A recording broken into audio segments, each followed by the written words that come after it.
আজকে নিরামিষের দিন, সয়াবিন দিয়ে একটা নিরামিষ করব, তাই সিদ্ধ বসিয়েছি। সিদ্ধ হতে হতে আমি সবজি কাটতে যাচ্ছি। তার আগে সয়াবিন সিদ্ধ হয়ে গেছে, দেখো ভালো খিলি সিদ্ধ হয়ে গেছে। এখন আমি জল ধরিয়ে নেবো চিপড়িয়ে।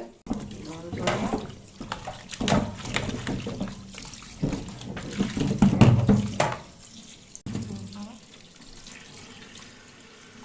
চিপড়িয়ে নিয়েছি। আর এই পাশে সবজি, কুমড়ো আছে, ফুলকপি আছে, আলু আছে, শিম, পেঁপে, তারপরে এইটা পুঁই শাকের ডাটা, এইগুলো আমি রেডি করেছি। করে দেবো, এগুলো দিয়ে দেব, লবণ দেবো,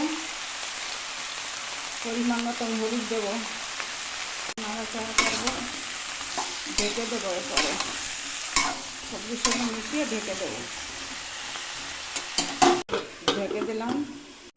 এই 1 চামচ জিরে ভেজে তুলে রাখবো, হালকা করে ভেজে তুলে রাখবো। একটু ভাজা হয়েছে, একটু তুলে রাখবো, ঢেকে দেবো লাস্টে। লবণগুলো কড়াইতে একটু বেশি তেল লাগবে, কারণ সয়াবিনে বেশি তেল লাগবে। তেল গরম করে দিয়ে দিয়েছি। এখন এখানে লবণ হলুদ কিছুই দেবো না, শুধু ভালোভাবে ভেজে দেবো।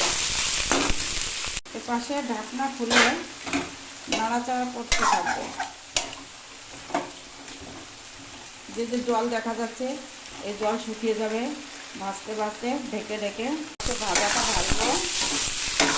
এই ভাজাটা ভাজা হবে যখন এই সবজিটা সিদ্ধ ভালো হওয়ার কারণে ফুলে চলে গেছে, কিন্তু এখন এই যে ভাজার কারণে একদম কুচকে শুকে যাবে।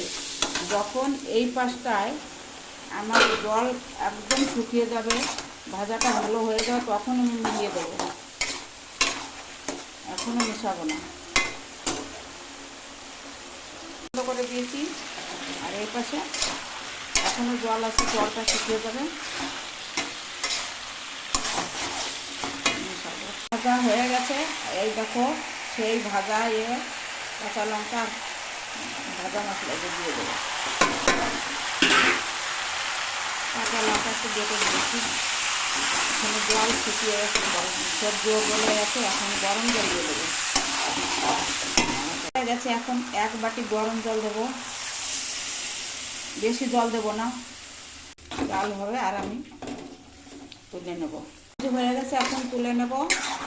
একটা মশলা ছিল সয়াবিনের ভিতরে, একটা মশলা ছিল, সেই মশলাটা দিয়ে দেবো, গরম মশলাটা। আমি একটু বেটেও দিয়েছি আগে। এখন তুলে নেব। বন্ধ করে দেবো গ্যাস বন্ধ করেছি, তুলে নেব। গরমা গরম সয়াবিন দিয়ে নিরামিষটা রেডি।